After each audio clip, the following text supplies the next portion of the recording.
하나님 말씀 잠언 29장 1절 말씀입니다.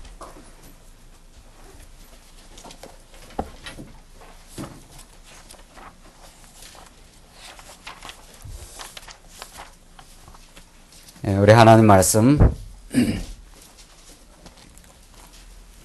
구약성경 잠언 29장 1절 말씀입니다. 찾으신 줄 알고 봉독 드리겠습니다. 잠언 29장 1절입니다. 자주 책망을 받으면서도 목이 곧은 사람은 갑자기 패망을 당하고 피하지 못하리라.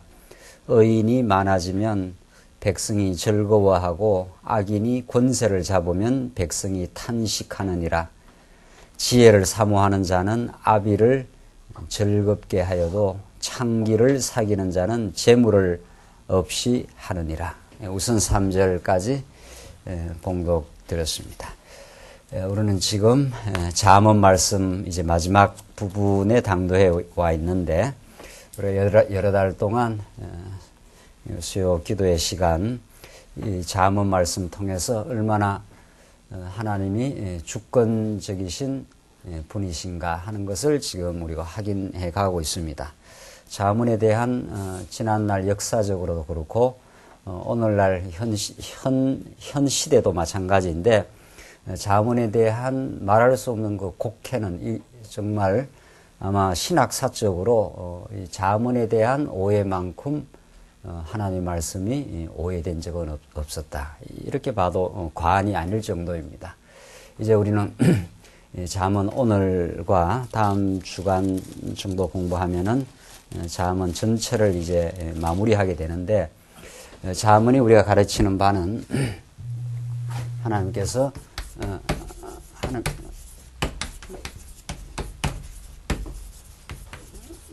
하나님의 그 주권성을 그 찬양하는 그 언약의 말씀이다. 이것이 잠언 전체의 그 주제입니다. 얼핏 봐서 잠언은 그저 이러이러하게 살면 지혜롭게 살면 복을 받고 이러이러하면은 악인들은 망한다. 얼핏 봐서 얼마나 그 인과응보적으로 이 잠언이 교훈적으로 우리에게 그 다가오는지 모릅니다. 그러나 잠언 전체를 살피고 우리가 지금 살펴나가는 구약 성경 전체에서 역사서라는 것이 있고 시가서가 있고 선지서가 있다 이렇게 되어 있는데 역사서가 있고 시가서가 있고 선지서가 있는데 잠언은 시가서 중에 한 부분이 욥, 시편, 잠언, 전도, 아가 이렇게 되어 있지 않습니까? 이 하나님께서 이 시가서를 이렇게 5권으로 묶어놓은 것도 이건 기가 막힌 하나님의 역사지요. 우리는 성경을 전에는 이렇게 통째로 전체로 보질 못하고 정말 성경을 너무 파편적으로 접근을 해서 성경이 그 기이하고 놀라운 복음 진리, 하나님이 어떠하신 분에게 대한 이 체계적이고 이거 구조적인 진리를 지나내는 걸 알 수가 없었습니다. 하나님이 어떤 분인가, 결국 하나님이 어떠하신 분인가, 우리는 지금 하나님 여호와시다. 이게 우리 성경 전체의 주제인데 이런 하나님에 대해서 그냥 하나님을 믿는다. 이건 굉장히 어린아이 같은 이야기예요. 우리가 예수를 믿는다 하는 말처럼 초보적인 말씀은 없는 거지요. 우리가 성경대로 하나님이 어떠하신 분이심을 믿는 거죠. 하나님이 그 전능자인데 이건 엘로힘이라는 말인데 전능자 그분이 하나님이 영원한 존재와 그의 영원히 살아계심과 그가 어떠하심 이게 우리말로 말하면 이게 이제 존재와 속성 아닙니까? 하나님이 영원히 살아계셔요. 영원히 살아계신 그런 분이 이 계시 세계를 통해서 당신을 이제 증명하시고 당신을 드러내심 이걸 우리 계시라 하지 않습니까? 그러니까 성경을 그런 계시의 관점에서 봐야 하나님의 점점 위대하심과 그 놀라우심, 지금도 살아 역사하시는 하나님의 섭리 이런 것들을 우리가 성경에서 배워야 진짜 찬양을 할 수 있는 거지요. 그 하나님을 알아야 그때라야 우리는 인간의 본래의 자리로 내려갑니다. 우리가 타락한 이후 하나님과 같이 되고자 하는 어리석은 생각이 우리 뿌리 깊이 있기 때문에 하나님에 대한 그 놀랍고 위대한 그의 계시 사건, 그의 놀라운 지식을 우리가 깨닫지 못하면 인간이 계속 자기가 주인 노릇하는 그 몸부림의 세월 속에서 벗어나질 못해요. 오늘 우리 집사님도 기도하시지만 우리가 옛사람이 아직도 남아있는지라 자꾸 하나님과 같이 되고자 하는 그런 죄악된 본성 때문에 우리가 다 괴로운 거거든요, 사실은. 그런 것들을 하나님께서 또 남겨두셔서 정말 내 스스로 되지 않는다는 깨닫게 하시고 이 주권자 하나님을 통해서 우리가 이제 지혜를 주관하시는 주권자니까 잠언의 첫 맥락이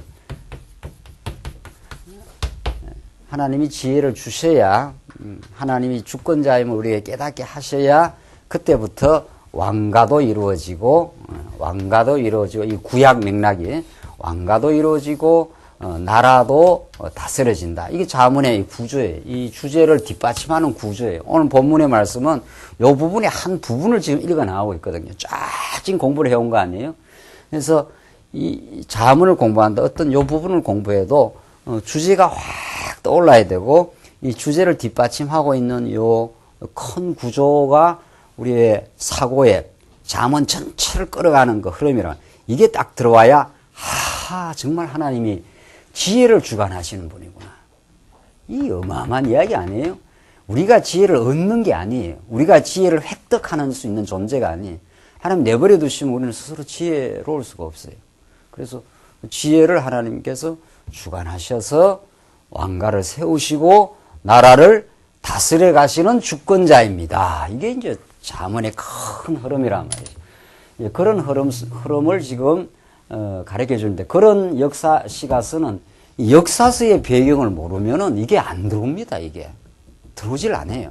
하나님이 언약의 역사를 언약대로 당신이 주권적으로 역사를 이루어 가신 아브라함이 언약하시고 다윗에게 그대로 구약만 말한다면은 아브라함에게 언약하고 언제 아브라함이 내가 나라를 세우겠다는 뭐 그런 스스로의 결단이 있었거나 노력이 있었습니까? 아무 생각 없이 사는 아브라함 아닙니까? 갈대아 우르에서 아버지가 우상 섬겼으니까 완전 우상 속에서 살던 아브라함을 주권적으로 불러내가지고 하나님이 그렇게 인도해서 능력 없고 범죄하는 아브라함을 약속대로 이루어주고 그 이후의 역사를 다 자손도 이루어주고 땅도 이루어주고 나라도 이루어주는 그런 하나님의 다윗왕을 통해서 당신이 주권적으로 나라를 이루어줘요. 그런 배경을 깨닫고 솔로몬이 이제 이 노래를 부르고 있는 거예요. 야, 진짜 우리 이 나라를 당신이 이루었습니다. 이걸 깨닫고 이 지혜의 주관자이신 하나님, 왕가를 세우시는 하나님, 이런 것들을 막 이렇게 솔로몬은 온 인생 자기의 지나온 역사 전체, 자기 인생 전체를 이렇게 성찰하면서 이게 나오는 말씀이에요. 우리가 이렇게 시를 쓴다는 건 그 사람의 이루 말할 수 없는 고통의 역사, 또 회복의 역사, 이런 걸 다 경험하고 나서 그 몇 마디로 압축해서 그 시가 나오는 거 아닙니까? 그 시 몇 구절 속에 인생 전부가 농축되어 있는 거죠. 좋은 시는. 그렇죠. 그런 말씀이에요. 그러니까, 이 잠언을 우리 접근하는 오늘 다음 시간이 잠언이 거의 끝나게 되는데, 야, 그랬구나. 정말 한 솔로몬의 한 인생, 이스라엘 역사 전체를 하나님께서 섭리해 오신 인생, 그 하나님, 그런 하나님이 이런 시를 만들어내고 있는 거거든요. 정말 그렇다. 그런 것처럼 우리도 동일합니다. 여러분과 저의 인생, 기가 막혔던 지난날의 모든 세월들, 지금 살아계신 하나님의 역사 속에 우리 인생이 존재하고 있음, 그의 주권적 능력 가운데 우리가 살아가고 있음, 이런 놀라운 그 찬양을 이 잠언에서 우리는 만나고 그 모두가 메시아를 바라보는 이 시가서 전부가 이 5대 속성이 메시아 안에서 이루어지는 그런 계시 말씀으로 이게 이해가 되는 거죠. 그래서 이런 그 흐름을 이해하시면서 오늘 본문은 이 나라의 형통인데 특별히 나라 형통에 관한 말씀입니다. 하나님께서 나라를 세우기만 하는 게 아니라 형통케 한다. 이 형통은 세속적인 형통이 아니라 하나님의 주권적 섭리 가운데 우리를 세워가신다 이런 뜻인데 뭘로 형통하는가 하면은 지혜로 형통케 하는 거죠. 뭘로 형통하는가 하면은 역시 이 지혜를 주관하시는 하나님께서 나라를 세우셔서 결국 이 지혜를 주어 형통케 하신다. 여기에 딱 압축이 되어 있어요. 오늘 본문 보십시다. 자주 책망을 받으면서도 목이 곧은 사람은 갑자기 패망을 당하고 피하지 못하리라. 책망을 받으면서도 목이 곧은 사람. 이게 누구를 말하느냐?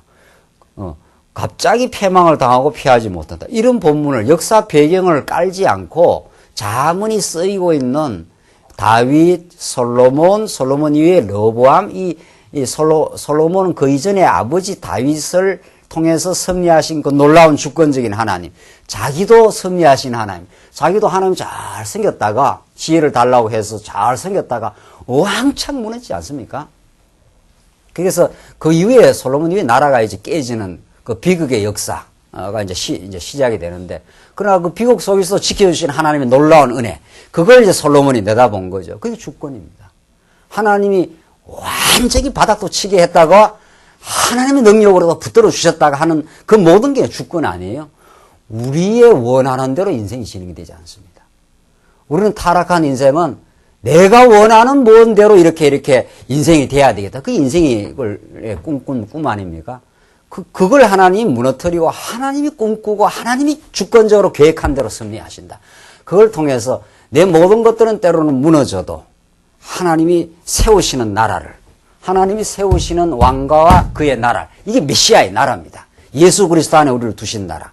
그래서 그런 그 의식을, 그런 그 배경, 이 솔로몬의 배경을 모르면은 오늘 본문 말씀은 완전히 도덕적인 말씀이에요. 아, 책망받아도 목이 곧으면은 패망당한다. 그러니까 책망받을 때 잘 깨달으십시오. 뭐 이런 식이 되는 거예요. 그렇죠? 오늘 본문이 자주 책망을 받으면서도 목이 곧은 사람은 갑자기 패망을 당하고 피하지 못한다. 이랬으니까 성도님들 말씀 들을 때 마음을 부드럽게 하셔서 말씀을 잘 받아들이도록 하십시오. 뭐 이런 소리가 나가는 거예요. 그러니까 여러분들 마음을 부드럽게 하셔서 말씀이 전달되면은 잘 받아들이도록 하십시오. 이게 이제 알미니안 신학이에요. 하나님이 주권적으로 하시지만 인간이 이 말씀을 받는 인간 스스로 이렇게 해야 된다는 거예요.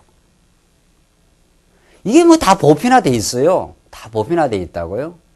그러니까 하나님은 말만 주인이지 우리 인생사의 주인 노릇을 못해.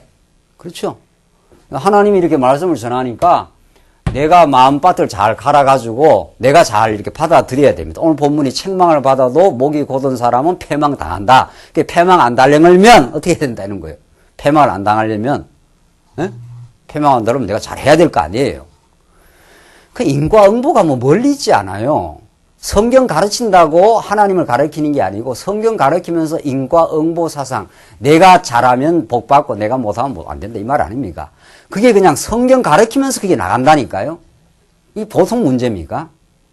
오늘 이 본문 말씀을 책망을 당해도 목을 자꾸 곧게 하면 패망 당하니까 여러분들 그렇게 하지 마십시오.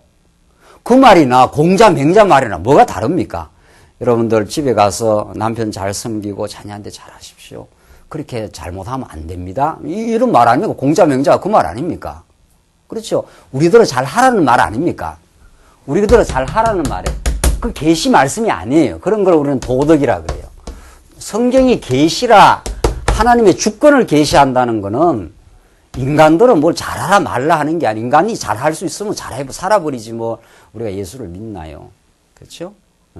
오늘 본문 말씀은 역사 배경이 그렇게 안 돼 있어요. 역사 배경이 책망을 받아도 이 여로보암을 의식해요. 언제나 이게 다윗, 솔로몬의 이 경험 속에서 나온 거 아니에요. 솔로몬을 섭리하시던 하나님에 대한 경험 속에서 솔로몬 이후에 이 솔로몬 나라를 쪼개고 나가는 여로보암과 이 솔로몬의 바톤을 이어나가는 하나님의 이 나라인 르호보암이 이게 역사 배경이 깔려 있다니까요. 그러니까 오늘 본문 말씀에 자주 책망을 받으면서도 목이 곧은 사람은 갑자기 패망을 당하고 피하지 못한다. 이게 하나님이 그렇게 한다 이 말이에요. 뭐를 그렇게 한다는 거예요? 우리들은 잘하라 이 말이 아니고, 그렇죠? 우리들은 잘하라는 게 아니에요. 하나님이 지혜를 주시면 나라가 세워진다 이 말이에요. 하나님이 지혜를 주어 나라를 세우는 나라가 어느 나라예요? 어느 나라? 남쪽 유다예요. 남쪽 유다라고요. 이쪽을 이끌어가는 나라예요. 하나님이. 이쪽은 똑같이 범죄는 해도 하나님이 결국은 지혜 가운데 해서 망했다가 돌아와서 결국 지혜를 얻게 돼 있어요. 그러니까 북이스라엘, 남쪽 유다가 다 현상적으로 망하지만은 돌아와서 여호와 하나님이 참 전능자이십니다. 우리 이 나라를 당신이 지금까지 붙들어 왔고 우리가 잠시 한번 망했지만은 다시 세우는 나라입니다. 주권적으로. 당신은 정말 여호와십니다. 그걸 우리가 깨닫게 해요. 그걸 깨닫게 한다고. 내가 잘해야 된다, 안 해야 된다. 이걸 성경 가르치지 않아요. 그럼 왜 성경을 읽나요? 그냥 공자 맹자로 그냥 나가지. 그렇죠? 그러니까 책망을 받아도 목이 곧어서 결국 망하는 나라는 이 나라가 아니고 어느 나라예요? 여로보암의 나라예요. 북이스라엘. 그래서 결국 망합니까? 안 망합니까? 아주 망해요. 그러니까 남쪽 유다는 아주 안 망해요. 절대로. 훈련을 받고 바벨론 갔다가 돌아와요. 그렇죠? 이게 지금 역사 배경 아니에요. 그러니까 여러분과 저는 절대 안 망한다니까요. 절대로 안 망해요. 영원히 안 망해요. 우리는. 과정에서 훈련도 받고 무너지기도 하고 가슴 아픈 어려움도 겪고 전부 그것이 하나님 앞으로 돌아오게 하는 하나님이 여호와 되심을 깨닫게 하는 그 지혜를 얻게 하는 그 지혜를 얻게 하는 모든 과정들이 우리한테는 언약 백성들한테는. 그래서 우리는 너무 긍정적이다 하는 게 그런 뜻이에요. 어떤 처참한 일이 우리 인생사에서 다가온다 해도 그것이 결국 여호와 하나님을 알게 하는 영원히 그 하나님을 찬양하고 경배하게 만드시는 하나님의 기이한 역사. 그러니까 그거는 우리 생각대로 하는 게 아니지요. 우리가 원하는 방식대로 인생이 되는 게 아니죠. 우리가 원하는 대로 인생이 방식이 되면 다 잘 돼야 되지 않나요?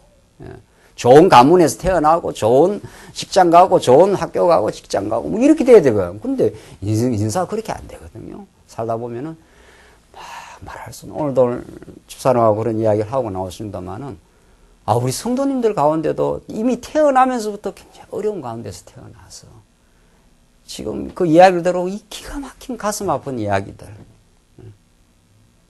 어제 신방을 했는데 말이죠. 그 기가 막힌 그 가슴 아픈 이야기 속에 인생이 진행된다는 거예요. 그 사람은 잘못도 아니에요. 태어나면서 그랬으니까 이미. 태어나면서 몸의 어려움을 겪고 나왔으니까. 그럼 뭘로 설명할 겁니까? 예수 믿으면 이 땅에서 잘 먹고 잘 살고 건강하게 건강요? 그분은 이미 태어날 때부터 어렵게 태어났는데 건강이 되나요? 그럼 무슨 수로 설명하나요? 그러니까 인생 설명하면서 자기한테 조금 뭐 이렇게 잘 되고 뭐 이루어진 이런 걸 비유해가지고 하나님이 나를 이렇게 섭리하신다고. 어마어마하게 지금 비참하고 어려운 가운데 산 사람들 많습니다. 6.25 지금 전쟁 경험이 우리가 좀 오래됐지만 예수 믿고 다 살았는데 전쟁 나왔고 막 고아돼가지고 죽고 막 난리 나고 막 뭐 우리 한국이 다 그렇게 살았지 않습니까? 자식하고 다 막 헤어지고 죽고 막 이 난리가 나고 뭐 그렇게 사는데 예수 믿으면 이거냐 말이죠. 그걸 어떻게 설명해요? 이 땅을 다라면 설명 안 되는 거예요. 그러니까 인본적으로 자기 경험 정도 중심에서 이렇게 하면 잘 되고 저렇게 하면 잘 되고 이게 다 헛소리인 거예요. 하나님이 섭리하셔요. 하나님이 영원한 경륜을 가시고 당신의 뜻대로. 그래서 책망받으면서도 목이 곧은 사람은 갑자기 패망을 당하고 피하지 못한다. 반드시 책망받아도 목이 곧아가지고 결국 망하게 되는 북이스라엘을 딱 지금 솔로몬이 하나님이 그렇게 하신다는 거예요. 12절 의인이 많아지면 백성이 즐거워하고 악인이 근세를 잡으면 백성이 탄식하느니라. 그러니까 의인이 많아지고 의로운 치리자가 많아지면 백성이 즐거워하고 그렇죠. 하나님께서 의인하는 것은 도덕적 의가 아니고 하나님을 아는 것. 그러니까 하나님의 의로 예수가 오신 거 아니에요. 우리 불의한 우리 인생을 구약이든 신약이든 의의 개념은 하나님의 뜻을 보여주는 거예요. 예수가 하나님의 뜻으로 이 땅에 오신 거거든요. 그래서 우리가 의인이 되는 거거든요. 예수가 하나님의 의로 오셨기 때문에 우리가 의인이 되는 거지 여러분과 제가 잘 이렇게 살아서 의인이 되는 게 아니잖아요. 예수를 깊이 알고 나니까 의의 열매가 생겨요. 그렇죠? 빌립보서에 너희 가운데 의의 열매가 충만하기를 원한다 하는 것은 예수님을 자꾸 깨달아 그의 왕되심을 인정하게 되니까 평안도 있고 감사도 있고 내 삶 속에 내 원대로 되지 않은 모든 어려운 일이 생겨도 이것이 하나님의 주권을 우리에게 깨닫게 하시는 뜻이라. 이렇게 자꾸 마음의 기쁨과 평화가 있단 말이에요. 그게 의의 열매예요. 그게 내가 만든 열매가 아니라 하나님의 계시로 오신 예수가 만든 열매예요. 그러니까 우리 예수 찬양인 거지요. 우리 인생은. 그렇죠? 마지막에는 우리 깨달으면 전부 예수 찬양밖에 없어요. 당신이 내 의가 되어 주셨습니다. 그래서 이 구약의 맥락에서 의로운 치리자가 많아지면 백성이 얼마나 즐겁겠어요. 그렇죠? 악인이 권세를 잡으면 백성이 탄식하느니라. 이 북이스라엘을 다 염두에 두고 하는 거예요. 이게 다윗을 떠나갔다 하는 것이 악인이에요. 다시 말하면 우리 신약적으로 말하면 누구를 떠나가면 악인이 되는 거예요. 예수 떠나면 악인이 되는 거예요. 예수 안에 붙들려 있으면 우리가 의인이 되는 거예요. 우리는 예수께 붙들린 인생 아닙니까? 과거에는 악인이었지만 예수 안에서 우리를 의롭다 하셨다. 이렇게 돼요. 절대 우리를 변치 않아요. 그러니까 우리는 그 안에서 즐거움이 있는 거예요. 그러니까 예수로 즐거움이 있는 거예요. 내 땅이 뭐가 잘 되어서 즐거움이 있는 게 아니고 잘 되나 안 되나 인생은 되기도 하고 안 되기도 하는 거란 말이죠. 그걸로 즐거워하면 어떻게 즐거워하겠어요? 항상 기뻐하란 말이 가능하겠어요? 그래서 3절 지혜를 사모하는 자는 아비를 즐겁게 하여도 창기를 사귀는 자는 재물을 없이 하니라. 성도님들 창기 세상 사귀면 안 됩니다. 이렇게 나가는 거예요. 그게 아니고 하나님께서 지혜를 사모하는 자, 이게 이제 솔로몬에게 하나님이 지혜를 주시고 이 지혜를 사모하는 자가 이 남쪽 유다고, 창기라는 것은 이방 여자, 하나님의 뜻을 거스리는 자, 이런 뜻이에요. 구약에는 창기라는 표현을 썼지만은 본 남편 대신 하나님을 떠나가는 편에 쓰는 거거든요. 그러니까 창기를 따르는 사귀는 자는 이제 북이스라엘을 뜻하는 거예요. 하나님께서 놔두면 이렇게 된다. 하나님께 지혜로 붙드시면 우리도 원래 이렇게 되는 거예요. 원래는 말하면은 우리가 언제 다 하나님을 경배하고 사랑했나요? 자신을 사랑하고 우리가 다 세상 영광을 사랑하고 그랬지요. 그런 우리를 이제는 건져내신 거라. 그죠? 우리 예수 안에서 과거에 다 그랬죠. 우리는 예수 안에서 건져내신 거예요.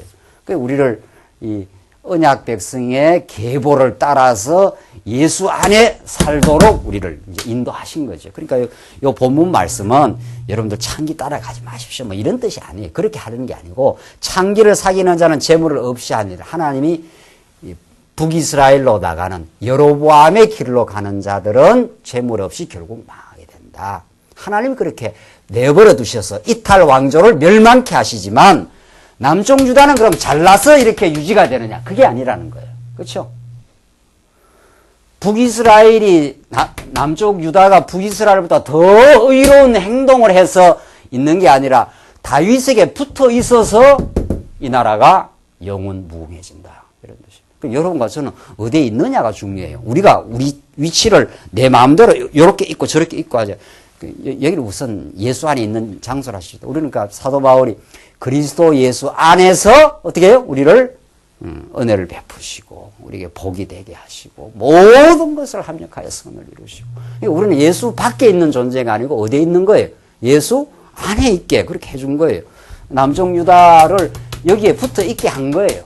누가? 주권자 되시는 그분이. 뭐를 통해서? 지혜를 통해서. 그러니까 북이스라엘은 지혜를 안 주니까 창기하고 사귀어가지고 이쪽으로. 그러니까 이제 솔로몬이 르호보암한테 그렇게 이제 1차적인 교훈을 하는 거예요. 르호보암아, 아들아, 이 말 아닙니까? 솔로몬이 아들한테 주는 편지 말씀 아니에요. 이쪽이 창기를 따라가면 결국 망하게 된다. 너는 이 다윗의 계통, 언약의 계통, 하나님이 여호와 되심을 그가 나라를 세워준 거니까 네 능력으로 이 나라가 지켜지는 거 아니까 여호와를 의지해. 그 말이거든요. 여호와 하나님이 너 나라를 지켜줘. 그게 지혜야. 그걸 이제 쭉 지금 말해가고 있는 중이에요. 4절 봅시다. 4절 계속 왕은 공의로 나라를 경고케 하나 이렇게 돼 있어요. 4절에 자 우리가 지금 나라 형통인데 지혜를 주시면은 경고케 된다. 지금 우리 29장 요 1절로 9절 말씀이 그런 29장 1절로 7절이 이 나라 지혜로운 다스리는 자가 나오면은 아주 견고하게 된다. 지금 그 말이거든요. 하나님이 그런 지혜로운 다스리는 자를 보내주어서 나라를 견고하게 한다. 지금 그 흐름 속에 있는데, 그러니까 왕은 사절 나오잖아요. 왕은 공의로 나라를 견고케 하나. 이렇게 돼 있죠. 공의가 뭡니까? 공의. 예. 예. 이 개인적인 사의가 아니라 공적인, 여기서 공적인 하나님의 정하신 뜻, 이런 뜻이거든요. 예. 하나님의 정하신 뜻, 그게 언약대로 이루시는 하나님의 정한 뜻을 따르는 거. 그러니까 이 나라가 이렇게 유지되는 거, 로보암아, 하나님이 정한 뜻이다. 너 나라가 이렇게 세워지고 지금 지속이 되는 건 네 능력이 있어서 그러는 게 아니야. 여호와 하나님이 지금 하시는 일이니까 그 공의를 따라가. 그러니까 로보암도 이걸 자꾸 이제 가르쳐 주는 거예요. 하나님의 정하신 뜻이 다윗 왕통을 이어가는 그 아들에게 나라를 세워간다. 그러니까 그 공의로 나라를 견고케 하나, 왕은. 왕이 하나님의 그 주권적인 정하신 뜻을 깨달으면 그 나라가 견고하게 된다는 거예요. 견고하게. 그러나 뇌물을 억지로 내게 하는 자는 나라를 멸망시키느니라. 이런 본문 하나 딱 잡아 떼면은 공무원들 요즘에 뇌물 받으면 안 됩니다. 뭐 이런 식의 이제 도덕 설교가 나는 거예요. 그런 말이 아니고, 물론 우리가 뇌물 내라는 이야기는 아니지만은, 뇌물 해서 살라 이런 뜻은 아니지만은, 근본적으로 여기서 뇌물이라는 건 공의의 반대 개념이에요. 뇌물을 내어서 나라를 세워가려고 하는 사람은 하나님의 뜻, 계시의 이 주권적인 뜻을 이걸 잊어버리고 인간 방법, 수단, 방법, 뇌물이라는 건 수단, 방법을 통해서 나라를 세워가려고 하는 그런 이 여로보암의 길이다 이 말이거든요. 여로보암이 얼마나 백성들의 마음을 많이 샀습니까? 또 솔로몬과 이 로보암이 또 정책도 잘못하긴 했죠. 그러니까 그걸 빌미로 삼아가지고 백성들의 마음을 확 그 뇌물이라는 건 사람 마음을 사는 거거든요. 어디가 우리가 공무원한테 뇌물을 바쳐가지고 어떤 안 되는 일을 되게 할 때는 그 사람 이 원칙은 안 되는 건데 뇌물을 해가지고 그걸 확 바꿔가지고 어떤 일을 되게 하는 거 아니에요. 이제 쉽게 말해서 뇌물이라는 게 그런 게 뇌물이라면은 이게 지금 하나님의 뜻대로 쫙 나라가 돼 가는데 여로보암이 백성들한테 마음을 살살 사가지고 백성들의 마음을 싹 자기 중심으로 끌어가지고 나라를 세운다고 해서 그게 견고하게 되겠느냐 이 말입니다. 그런다고 견고하게 안 되고 망하지 않았느냐. 여러분과 저는 이 역사를 다 이제 구약 역사를 다 배운 거니까, 하하. 사람 마음 산다고 나라 세워지는 것도 아니고, 내가 이런 수단 방법 쓴다고 경제가, 우리 지방 경제가 되는 게 하나님 주권에 달려있구나. 그거 믿고 하루하루 감사하고 살아. 이 말이죠. 그러니까 하나님의 주권성을 알면, 이걸 진짜로 우리가 정말 알게 되고 지혜를 깨닫게 되면 얼마나 마음이 편안하겠어요. 이래야 되겠다, 저래야 되겠다. 이게 머리 통박 굴리는 게 사라지지 않겠나요? 예. 하나님 작정대로. 오늘 하루도 하나님 주권대로 돼. 지금까지도 하나님의 주권적인 뜻 가운데 내 인생이 왔어. 이래야 이게 문생사가 풀리지. 요래야 돼. 좋을까, 저래야 될까. 뭐, 요렇게 방법을 써야 할까, 저렇게 방법을 써야 할까. 목회도 그래요, 목회도. 그래 하면 목회처럼 복잡하고 어려운 게 없어요. 사람 마음이 다 다르거든요. 요래 맞춰주고, 저래 맞춰주고. 그게 아니라 하나님의 뜻에 우리 뜻에 맞추십시오. 당신도 나도 하나님 뜻에 항복하십시다. 그래야 이게 하나님 나라가 이루어진다고요. 하나님 나라가. 그래서 참 이게 이 주권을 깨닫기 시작하면은 마음에 평안이 있고 평안이라는 게 내 인생을 견고하게 하는 거거든요. 지혜가 와야 평안해지고 지혜라는 게 주권자를 알아야 평안해지고 평안해져야 내 인생이 견고해지지 않나요? 그렇죠? 지난 주일날 우리가 이제 그 야고보서 하면서 어떤 삶의 사태가 있을 때 우리가 그걸 이해하고 하나님의 뜻으로 받아들이고 우리가 수용하는 것이 참 내 마음의 평안입니다. 이 말을 이제 제가 했더니만 한 시간 마치고 나가서 우리 집사님이 그래요. 그럼 어떤 일이 생겼는데 그걸 하나님의 뜻으로 받아들이고 수용만 하면 바보처럼 맨날 수용만 하고 손해보고 막 이래야 되느냐 이러더라고요. 그렇잖아요. 어떤 일이든지 하나님의 주권이니까. 모든 게 하나님 뜻이고 이해가 되고 나서 수행하면 사업하는 사람이 모든 게 사업꾼이 와도 아, 그래 하나님 뜻입니다 하고 사기꾼한테 막 먹혀 돌아가야 되느냐 이제 이런 식이에요. 그게 아니고 모든 걸 하나님 주권적으로 받아들이면은 내가 흔들리질 않아요. 그렇지 않나요? 내가 그걸 어떤 하나님의 뜻으로 수용을 못하면 내 마음이 막 이제 괴로운 거거든요. 내 마음이 괴로우면 모든 게 흐려져요. 모든 게. 우리가 하나님을 주권자로 안다는 게 이게 모든 게 당신 뜻대로 되고 당신 뜻대로 내 주변에 나에게 손해를 끼치려고 달라드는 사기꾼도 하나님께서 뜻대로 지금 진행되는 거 아니에요. 예. 그래서 이걸 하나님의 뜻으로 일단 받고 나면은 내 마음의 동요가 없어지죠. 그게 견고하게 된다 이 말입니다. 아, 하나님께서 다 알아서 하시고 내게 지킬 건 지켜주실 거고 내게 없어져야 될 건 없어지게 할 것이다. 여러분과 제가 지금 건강과 재산을 지키는 게 우리의 뜻이 아닙니다. 이거 날리려고 작정하면은 건강 한번 날리려고 하나님이 딱 작정했다 하면은 아무리 헬스 가갖고 막 운동하고 막 별걸 다 해도 나가다가 교통사고 당해요. 뒤에서 와서 받아버리면은 못 지켜요. 이게 우리 일상의 기적이라니까요. 지금 건강 하루하루가 지켜지는 게 주권적 하나님이 동행한다고 하는 기적의 역사입니다. 하루하루가. 그걸 알면 당연한 게 하나도 없어요. 모든 게 눈부신 하나님의 영광이에요.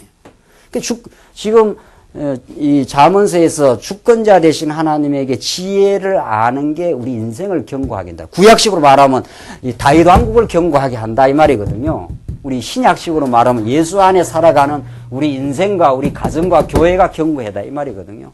그 천하 없이 막 뒤집어지고 해도 하나님 날 지키려면 지킬 거고 한번 엎어지게 하면 엎어지게 할 거다. 이걸 믿고 그냥 오늘 하루하루 사는 거예요.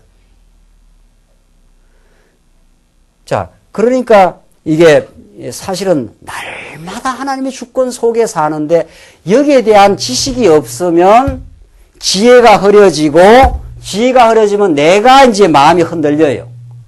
이럴까 저럴까 이러면 어떻게 될까 저럴까 그리고 마음이 견고해지는. 그러니까 일단 마음의 평안과 지혜가 오면은 그 다음에는 이제 대처 방법이 나오지요. 이런 사람은 이렇게 대처하고 저런 사람은 저렇게 대처하는 그 자기 조절 능력이 이제 생겨요. 이미 평안한 사람은. 모든 걸 하나님의 뜻으로 이제 수용을 한 사람은 바보처럼 끌려가는 것도 아니고 무조건 거절하는 것도 아니고 내 마음에 평안이 오니까 지혜가 떠올라서 평안이 오기 때문에 적절히 이렇게 대응이 이제 나오는 거죠. 그다음부터는. 그래서 우리가 어떤 사람을 수용한다는 건 그 사람을 무조건 따라가는 뜻도 아니고 그 사람이 잘못된 생각대로 호응해 주라는 뜻도 아니라 수용하고 나서 그 다음 모든 게 그 사람에게 대처하는 이제 지혜가 떠오르게 되는 거죠.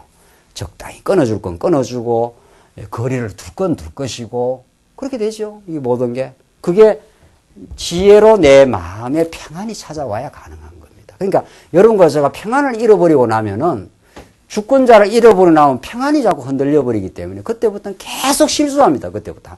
사업도 실수하고 인간관계도 실수하고 그렇게 되는 거거든요. 일단 내 마음의 평안을 얻고 나면은 그 다음에 모든 것들이 생기는데 그 마음의 평안을 무슨 수로 우리 스스로 얻습니까? 우리 스스로. 이분을 알아야 되지. 그렇죠? 그래서 여러분과 저는 끊임없이 하나님 아는 지식을 얻는 것을 우리 삶의 목적으로 삼는 거예요. 알고 보면. 왕은 공의로 나라를 경고케 하나 뇌물을 억지로 내게 하는 자는 나라를 멸망시킵니다. 이게 다 북이스라엘은 뇌물로 다 백성들 마음 다 사지만 결국은 망하게 된다. 르호보암아, 너 하나님 여호와 아는 그 지혜로 네가 나라를 다스려.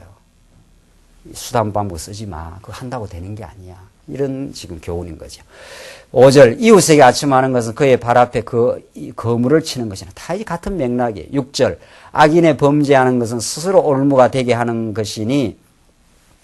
것이나 의인은 노래하고 기뻐하리라. 예, 악인의 범죄하는 것이 다 여로보암 역사적 배경을 지칭하는 거다. 스스로 올무가 된다.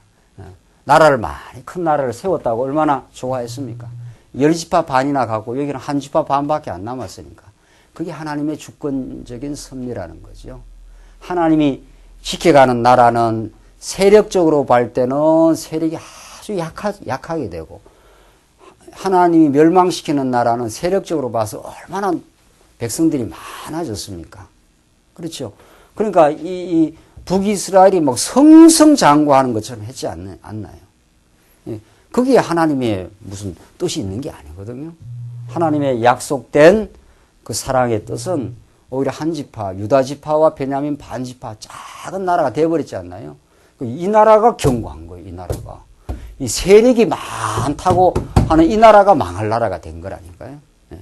그래서 진짜 우리가 예수를 믿는다는 것이 하나님을 여호와를 안다는 것이 그 세상의 이 세력, 세상의 크기, 세상의 부황됨 그런데 이제 훨씬 덜 요동되는 거지요. 경과. 나는 내게 주신 하나님의 것이 최고야. 이렇게 된다는 거예요. 아무리 전셋집에 살아도 큰 집을 봐도 내게는 전셋집이 가장 적당한 하나님의 주권이야. 이렇게 되는 거죠. 얼마나 마음에 정말 이 보화를 가진 사람입니까? 여러분과 제가 그런 보화를 가지고 아주 막 싱싱하게 사는 거죠. 예수를 모시고 산다는 게 그런 뜻이라는 거예요.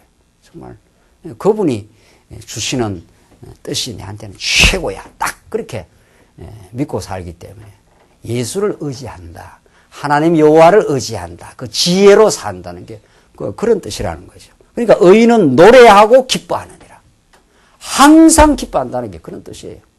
예수 안에 있는데 예수로 내 가치를 삼았는데 기뻐하지 않을 일이 있나요? 우리는 세상 것으로 우리의 가치를 삼는 게 아니라 그건 다 수단적 가치. 그 수단 아버지가 필요한 만큼 주시고 안 주시기도 하고 다 그렇게 조절하지 않습니까? 아버지가 다. 용돈 아버지가 줄 때 많이 줄 때도 있고 적게 줄 때도 있고 그게 하나님의 아버지의 그 주권이듯이 우리 하나님은 그렇게 한다는 거예요. 7절 의인은 가난한 자의 사정을 알아주나 악인은 알아줄 지식이 없느니라. 자, 8절 보십시다. 8절로 17절은 나라의 왕위를 오랫동안 경고케 하는 지혜. 계속 이어져요. 나라의 왕위가 오랫동안 견고하게 하나님이 하시려면은 그 지혜를 주시는데 어떤 지혜를 주시는가 보십시다. 모만한 자는 성읍을 요란케 하여도 슬기로운 자는 노를 그치게 하느니라. 지혜로운 자와 미련한 자가 다투면 지혜로운 자가 노하든지 웃든지 그 다툼이 그침이 없느니라. 피 흘리기를 좋아하는 자는 온전한 자를 미워하고 정직한 자의 생명을 찾느니라. 다 지금 대비되는 내용을 통해서 북이스라엘로 가는 피 흘리기 좋아하는 자, 정직한 자는 정직하다, 곧바르다 그런 뜻 아닙니까? 언약의 뜻을 따라서 가도록 지켜주는 이게 정직의 길이죠. 바른 길 아닙니까? 이게 튀어나간 길이죠. 예, 튀어나간 길. 하나님은 여러분과 저가 행위가 올바라서 정직하다 해주는 게 아니라 의롭다 해주는 게 아니라 예수 안에 우리를 붙들었기 때문에 우리를 올바랍니다. 정직하다. 하나님 그렇게 우리를 인정해 주시는 거죠. 여러분 자녀가 학교에서 공부 좀 못한 거다고 해서 자녀임이 포기되지 않지요. 오히려 학교에서 공부 좀 못하고 좀 어려운 장애하다. 이러면 아버지 엄마 마음이 얼마나 그 마음에 애한테 더 가 있습니까? 너는 내 사랑하는 자녀야. 너는 어떤 경우에도 내가 너와 함께 해. 그게 우리 인간 부모도 그런 마음인데 우리 하나님이 더더욱이 그런 거죠. 그래서 이 본문 말씀이 성경에서 정직하다, 의이다 하는 건 전부 다 하나님 편에서의 계시 언어입니다. 전부. 11절 의스러운 자는 그 노를 다 드러내어도 지혜로운 자는 그 노를 억제하느니라. 당연한 거죠. 어리석은 자는 그 노를 다 분노를 다 드러내어도 지혜로운 자는 그 노를 억제한 이때 억제한다는 건 뭐 억지로 이렇게 참는다는 뜻이 아니라 하나님 여호와를 아니까 그렇죠? 성경에서는 언제나 우리의 삶의 마음의 상태는 어떤 아름다운 마음의 상태 결국 우리가 마음으로 사는 건데 현상적으로는 하나님 아는 지식과 마음은 지금 우리 잠언서의 말씀에 따르면 하나님 아는 지혜와 이 마음은 1대1로 대응해 나갑니다. 정말 아주 수학 공식처럼 대응돼 나갑니다. 이게 그대로 이어진다 이 말입니다. 요 아는 만큼 마음이 형성되고 이걸 모르는 만큼 마음이 요동되고 그렇습니다. 이 잠언에 아주 나타난 아주 중요한 보조 주제 중에 하나예요. 잠언에. 그래서 우리가 정말 이렇게 지혜의 말씀을 듣고자 하는 건 마음의 평강과 마음의 견고함, 확신 그런 거죠.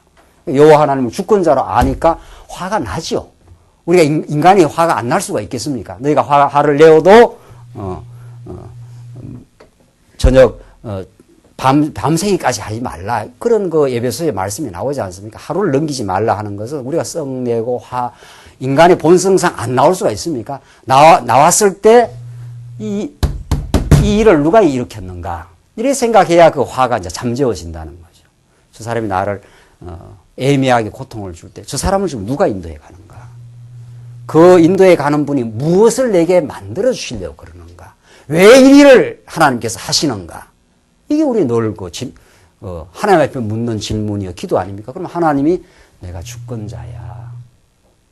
너를 너답게 만들려고 나한테 애매하지만 내한테는 인내의 열매를 만들려고 내가 너한테 주는 일이야. 이게 주권자 하나님 아닙니까?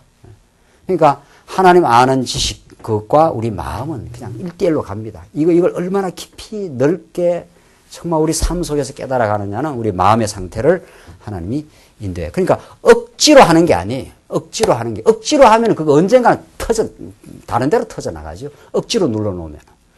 해소가 되고 이해가 되고 맞아 하나님이 정말 이렇게 나를 위해서 하는 일이야. 이 일이. 나를 사랑해서 하는 일이야. 결국 그렇게 되는 거 아니에요?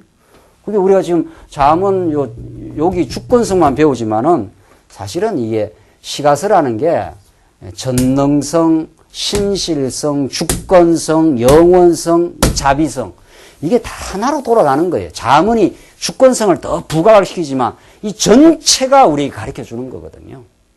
왜 저 사람을 통해서 나를 어려운 환경으로 몰아가는가? 주권적으로. 그게 너를 사랑했어야. 이 말이거든요. 영원히 우리를 사랑하기 때문에. 이게 하나님은 주권성만 가지고 있는 게 아니잖아요. 영원한 자비성도 갖고 있잖아요.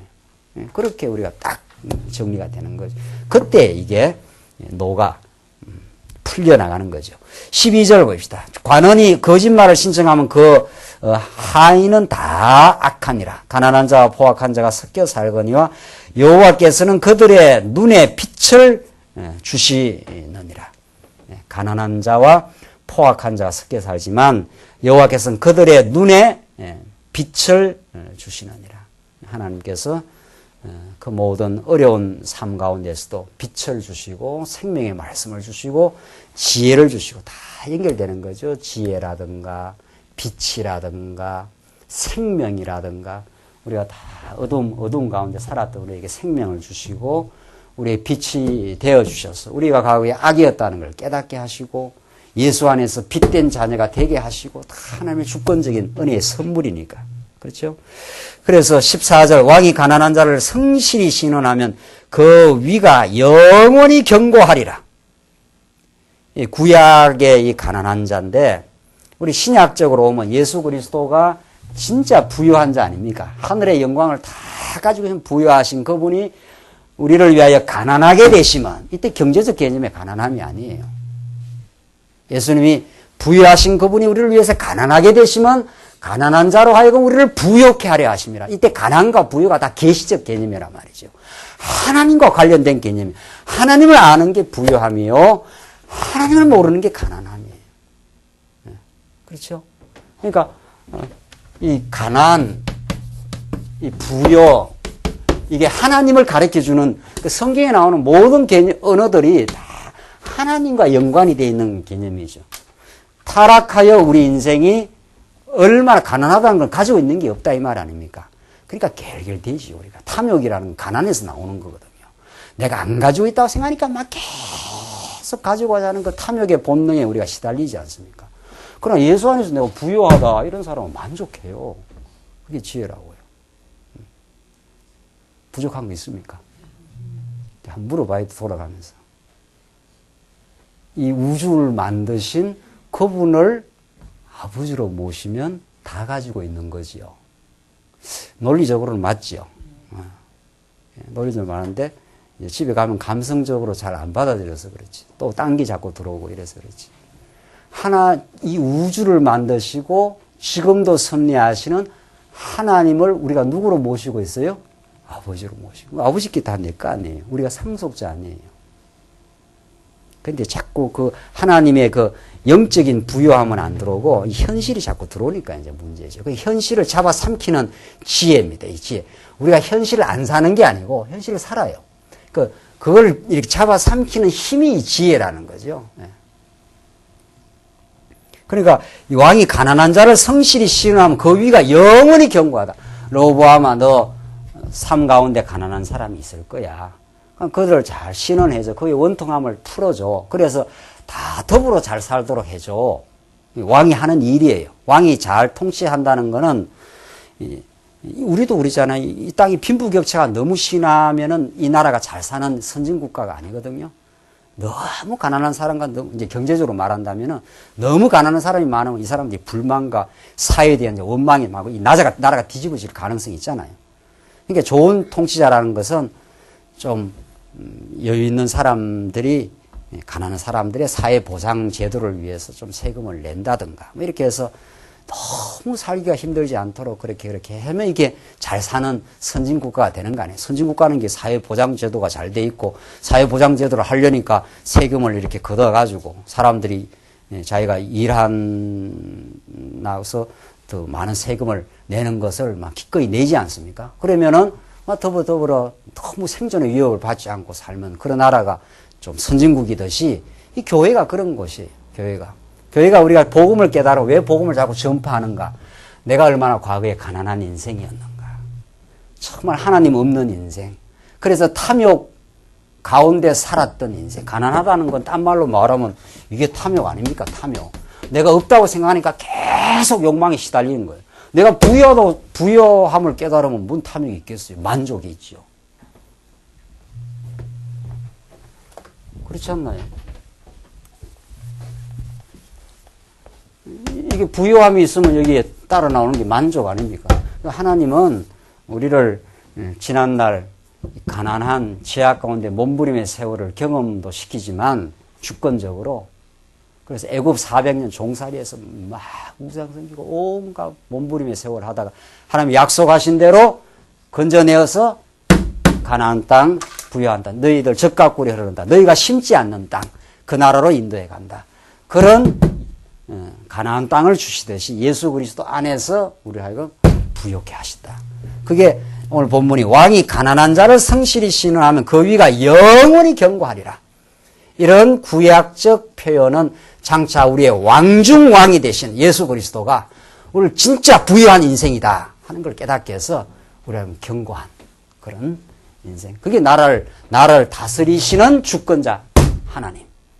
이 구약의 하나님이죠. 구약의 여호와께서 그렇게 하신다 했다. 진짜 메시아를 이 땅에 보내주어 여러분과 저와 견고한 인생과 교회가 되게 한다. 어떤 교회가 큰 교회냐, 견고한 교회냐, 만족이 넘치는 교회. 그런 거죠.